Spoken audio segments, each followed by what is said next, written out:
everybody, I'm Amy. Hello, this is Audrea. This is The Right Crowd, so grab a cup of coffee. Or a cup of tea. Maybe something on the rocks, and let's get started. Okay. Okie dokie. So I always do that. Guys, I don't know what this is. I promise. Okay. This video is going to be about contests, specifically short story contests. And we've been on a little bit of a short story kick.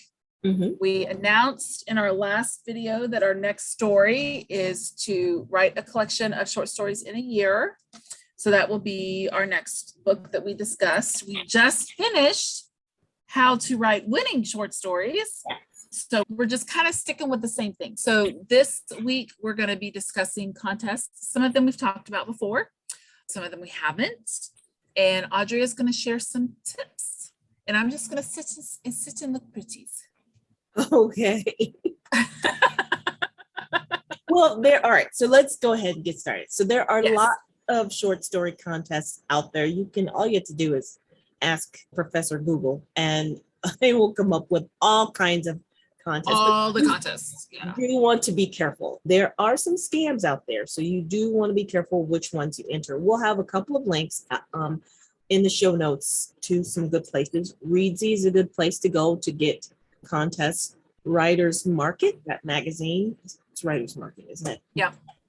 Has a list of contests usually in the back or on their website, of course, where you can get contests. So there are some great places to find contests. What you want to do is, I usually go through and I look at the beginning of the year, and then I look mid-year, and I write the dates down of ones I'm going to go for. There were some tips, of course, in the how to write winning short stories that we talked about on previous video. Make sure to go back and watch those if you didn't, and get the book. But you want to make sure you read the guidelines of the contest you're entering very carefully. Very important. Extremely important. You don't want to spend time writing a story for a specific contest and then you write yourself out of the contest by either going over the word count or not being on theme, because a lot of them have themes. And you also want to make sure you're using the correct formatting, and you want to make sure you're sending it to the correct place. If they say to send it to this email address, make sure you're putting that email address in there correctly. I have actually some of these that are like 24 hours or overnight, or if I know I'm not going to have a lot of time, I will, when I'm reviewing the guidelines, I will pick up the email address and put it in an email and make it a draft so that I'm not trying to type or remember the email address the night at 12:59 and it's due at 1 a.m. or 1 p.m. or something like that. So that's what you want to go with. And then you want to edit your story. Make sure you get somebody else to read it, see if they're getting it. Those are things that we talked about in the previous videos. So those are a few tips if they publish or not publish. If they talk about who is going to be judging, you want to take a look at those judges and try to get a feel for what they're going to, what they like, or and you also want to know, is this a genre friendly contest, or is it a literary fiction contest? Because those are going to be different writing styles. And if maybe it's a genre specific contest, like mysteries, mystery short stories, or romance, or science fiction, you're not going to want to put in a historical romance into a science fiction short story contest. I don't care how good it is. It's not the type of writing they're looking for. They're not even going to read it. Yeah. They're not even going to read it. Yeah. And we talked about this in one of the other videos. If the short story competition is 1,500 words and you write the best story of your life and everybody is raving about how good that story is, but it's 1,503 words, they are not going to read it. It gets kicked out. Poof. Before they even read it, they put it through a thingy that tells them how many words there are. And if it's over, they're not even going to read it. So those are a few tips that I picked up, and we'll link to some of those in our show notes. What have you got, Amy? Some suggestions? A couple things I wanted to point out that have come back as critique from me, which is one thing when some short story contests, some contests, they include critique in the whole process. Some of them include it for an extra price. Some of them include it in the original price. I think it's valuable. Some of them even have critique groups. Get your story submitted at, like your first part submitted at this time, and then you've got this much time for critique groups. And then the final version is due at this time. So there's all kinds of things. But the two things that came back to me when I was first starting to send out stories was make sure that my point of view or POV stayed the same throughout the story. Also my tenses. So had and have are not the same tense. And I remember the very first one I submitted was it wasn't a microfiction, but it was one of the short story contests for NYC Midnight. And half of my story was in present tense. Half of my story was in present tense, and the other half of my story was in past tense. And all three critics pointed it out. So make sure that you're paying attention to all the things. But everything else, I think, would be everything else you said, Audrea, I think would be what I would point out is follow the rules to a T. They get so many submissions. Yes. They don't have time to be reading all of them. And they know some people just aren't going to follow the directions. And that, honestly, that's just helpful for them. Right. So it cuts it how many they have to read. Yeah. So don't eliminate yourself. Yeah. So those are some tips. No, for something so stupid. Yeah. Eliminate yourself because somebody else's story was just better, not because you didn't follow the rules. Right. So make sure you read and reread those rules and that you hit the deadline, because if you miss the deadline, you're out. And I read some tips from a contest judge, and they said, please don't try that thing of I sent it on time. Your email must have not got, you're not the first one to think of that. Don't try to, don't con a con, as they say. It's not their first rodeo. So if you miss it, maybe next year or another contest, you can use that story, but don't break your own heart by missing your deadlines there. In the book that we read, How to Write Winning Short Stories, she had tips from other contest judges. And there's a link to an article written where another author, asked contest judges for tips or some quotes or some helpful things. And a couple of ones that I read on there were, the number one thing I am looking for is a creative take on the theme. So a lot of contests will have themes, and this is one of the tips, that one. And then another author or judge said a similar thing about the theme. They said, take whatever the theme is and then take it someplace, write down a bunch of ideas for your story, and then throw those away and come up with something else, because your first 5 ideas for that theme, everybody's has come up with. So you want to try to do something unusual that'll stand out or pop for the judges. So that was a great tip for the entering contests. And there are a number of them out there. We'll link to this list of articles on tips from judges as well. This year is the first year that I'm actually going for or trying to enter contests on a regular basis, regular rotation. That's why we're doing the theme of short stories you'll have noticed in our videos, which you should like and subscribe to our videos and pass these along to your other author friends if you like them. So this is the first year that I'm actually looking for contests and going for it when it comes to contests. So I'm learning a lot. And one thing that I'm doing is trying to recycle some of my stories. If they didn't make it, or maybe something at work interfered with the timeline, so I didn't get to enter it, then I'm gonna, if I started writing it, I'll just refresh it or correct it, fix it. Found it. Here's something. I don't know if you do this, you guys out there in video land, or you, Amy. I've written a couple of contest entries and sent them in on time. And then when I was rereading, which I don't know if this is a thing people are not supposed to do, when I was rereading that story after I'd sent it in, I found all sorts of better ways to write that story. So Uh, After the yeah, fact. the last one I did, I read it to my husband. He goes, well, what about this? And I was like, okay, I guess I missed that part. All right. Oh, well, never mind. Yeah. So the ones that That's why sometimes beta readers are good. yeah, beta readers are good. Yeah. So the ones that you write for contests that don't win, just rework them, make them better, and you can use them in your newsletter, or you can use them maybe in other contests if they're not selected the next time around. What are some tips that you recommend, Amy? You've been doing contests a lot. No, I started when you did. Well, I never do. So let's talk about some of the contests that we do, or our friends do. That Okay. Midnight. Let's talk about that. What is that? Oh, so NYC Midnight, and we'll put a link in the bottom. They run contests all year long, and they have everything from micro to flash to short story to screenwriter, and depending on the contest that they're running, they do everything from 24-hour to a week, depending on the contest. And some of their, it's actually they're my favorite. Besides the Labor Day one, they're my favorite because every contest has a different set of rules. So one of them will be 24 hours, one will be a week, one will be 100 words, one will be 1,200 words.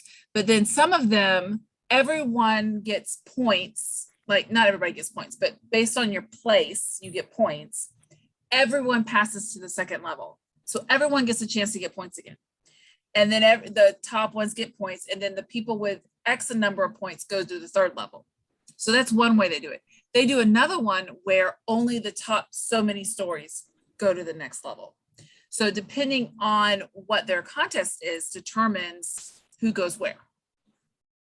The very first one that I entered with inside NYC Midnight, I actually got to the second level. And then that was as far as it got, and it's only been one time. However, that was super cool to see my name on the list that I made it to the second level. But I like them because it's consistent, it's not free, and it comes with critique. And speaking of critique, you don't know who the people are who are critiquing what you're writing. And you also sometimes have to take it with a grain of salt, because I have had on more than one occasion where they give you the positive critique. Oh, I love this about your story. Blah, blah, blah, blah. And then the negative critique is a different person saying that's the part of the story they didn't like. Mm. So make sure that don't take it personally. It's an opinion, right? But if there's things like I said previously, keep your tense the same, those kinds of things you need to work on, right? Mm-hmm. Everything else is taste, right? It's just their taste. So that's one that I know Nicole Rivera with Stop Writing Alone podcast. She entered the NYC Midnight script writing. Did you enter that one? No, I did not. No. Okay. She entered the script writing one, and I thought about it. And then I looked at my schedule and realized I don't even have time for the things that I have to do right now. And the formatting for a script was overwhelming to me. Mm-hmm. And it wasn't something I wanted to take on at the moment. So it might be something I do next year. But like I said, they do all year long, all different ones. Another one that I think we both, did you just do the 24-hour one? I did the 24-hour one, yes. So we both just did a 24-hour one. And this one was like, they gave you like half a paragraph kind of theme, like they started a story. Yes. And then it wasn't, but this I think was the great thing about this particular contest, which I'd never heard about before, but Audrea introduced it to everybody. It was from you, right? You're the one who suggested it. Mm-hmm. What I liked about this one is they gave you like the beginning of a story, but then they're like, but you don't have to use it. We just need that theme like obvious in your story somewhere. So I like that. And then you'll have other people like NYC Midnight, when they give you, you're put into categories and you're given your theme, a specific word you have to use and an action that has to take place. They're very specific. Those three things have to be in your story. And if they're not, it doesn't qualify. It's that simple. So like we've said before, follow the rules, right? My favorite one that I don't know why I didn't do it last year, but my favorite one is the 3-day novel with, it's just called 3-day novel that happens over Labor Day. It's not a short story necessarily, depending on word count short story, right? So everybody's, it could be. Mine ended up being more of a novella, but they give you 3 days to write it. And it can be anything, but you have 3 days. Their rules are there's a starting date and an ending date. You have to get it in on time. And it has to be obvious to them that it wasn't a story you had already started writing. You have 3 days to write it. It shouldn't be 120,000 words. It's going to be obvious to them that it's a story you had already been writing, right? So I think within our group, we had everything from 8,000 to, was it, do you know who had the most words? Was it like 24,000, 25,000, something like that? Yeah, mine came in like right at 18,000, just about. Not, I mean, it was not, oh yeah, it was, and it was mostly gobbledygook. Towards the end is, Yeah, I was like, I gotta end this thing. The time is up. And I think mine was around 23. But that one, I liked it because there was freedom to do whatever you wanted. I ended up doing it was a YA novella with recipes. I pulled that out of my butt like you would not believe. wow. And I so enjoyed doing it. So just make sure you follow the rules, right? Mhm. So anyway, there was another one there were 2 other ones that you brought up recently when you brought up the 24-hour. So there was the 24-hour, and then there's the right practice. That community or site had a short story contest, and it was a week long. I think it was. Actually, it turned out to be 2 weeks long because you had a deadline to turn in. It had a theme. I think the theme was happily ever after. You can go in, but you have to turn it in by this deadline. So you had a week to write that short story. And then what would happen in that, after you turned it in, everybody who entered would critique your short story. So it was like a workshop. So you had a week to workshop your story, get the feedback from people, and fix it. And then it was due the following Monday that was a final deadline for the contest. So I thought that was kind of cool to workshop. That is cool. I had not seen that kind of format before. So that was kind of fun. And yeah, I like that one. I entered that one too. It was around the same time. And that one I think happens twice a year, in April and in July. I believe they do it. Yeah, that was one where I was like, not this time. I can't. Yeah, and you have to be conscious of your time when you're entering short story contests, because even though it's a short story, you have to plan for writing the thing, rewriting the thing, then getting feedback, maybe editing, and then editing the thing again, and incorporating feedback, and then getting it in on time. And that's a lot of time of your life that you're taking up to write a short story or flash fiction even. Yeah. I was gonna say I've never done NYC Midnight, but really, you haven't done one? that's what I was saying. You've been doing contests longer than I have. I've never done NYC Midnight. I've thought about it, but I knew I didn't have the time. And also, one of the things about story contests is if you're working on a project, one of the benefits I think to the short story contest is it gives you a chance to walk away from your long-term project or whatever you're working on, to do something different. And when you're given a theme or a first line or something like that, then you totally get to reuse or rework your creative juices for something else. So it's a nice way to take a break from the writing, which is awesome. Right. I was putting in a lot of hours at work, but I didn't have time to work on something else. It would have been nice. I was always so jealous when you guys were talking about your stories and then you read them we talked about this before, in community, you get to critique each other's work. That's one of the benefits of having a community. You guys would read your story and I would chime in and critique from time to time, but I couldn't write anything. But I was always so jealous, like they're working on it. I see midnight stories. I wish I could write a short story, but I can't, right?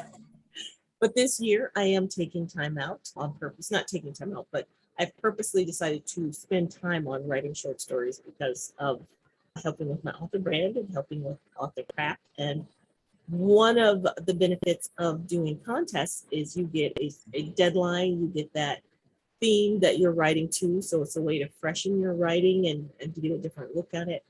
And then also when you do competitions that have that critique cycle or that critique or feedback in it, you get other eyes on your fiction. So you get help. Right. And I like the idea of that as well. Yep. Me too. Yeah. So those are some benefits of writing in for short story contests, and they're all over the place. If you write romances, they're romance genre short stories. Check out associations like RWA, which is they have competitions. I'm a member of Sisters in Crime. So yeah, they have a short story competition. I have a bunch of them on my bulletin board over there. Can I read those? Oh, the Black Dahlia Club. That's another one that comes up. Marjorie Allingham. If you read Marjorie, these are all mystery competitions. But there's all kinds of them for science fiction genre as well. So Professor Google has all the answers. Indeed. We'll put a couple of links down. Oh, speaking of weekly contests, if you want to do that, there Readsy does a weekly contest where they give you, I think it's a minimum, you only get 250 words or 500. It's been a while since I've written one of theirs. I don't remember. That's fun, and you can get into a routine of writing. There are also sites out there where they're not necessarily contests, but they're challenges. 12 short stories in a year, and there's a community around that, and some of them give you a theme, like this is your theme for this month. You have to write, and then your story, and then by the end of the year, you have 12 short stories. In my case, I would have had none if I didn't do something like that. Some of them are a short story a month. So that's a challenge you could do. It's not a competition or a contest, but it's a challenge. And one of the other benefits that we didn't talk about is if you're a beginning writer, winning a competition or contest is a great way to get credentials. It's like saying that that you get on your website or in a newsletter that I am now a winner of the Midwest Writers Association's short story competition or things like that. Yeah. Oh, I forgot this one. Usually when I write a short story, I am trying to write a short story with using my character or the world that I'm building from the novel so that I can use that as marketing for my novel when it comes out at the end of the year. So that's another benefit of writing short stories. And sometimes if it's a contest, if it's a Christmas theme, it would be those characters at Christmas. I would try to use that competition to get me to write something else other than that. So another benefit. That's a good idea. I just thought of that. That's a good idea. I should have had notes. There you go. They are fun and they can help you with your craft. So yes, they keep you in the cycle of writing. And keep you being creative. Okay. All right. So that's it for me for short story contest. This has been a nice little snippet.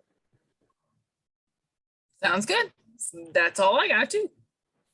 All right. You guys, you enjoy this. So just like down there and subscribe and tell your other author friends about it. Bye.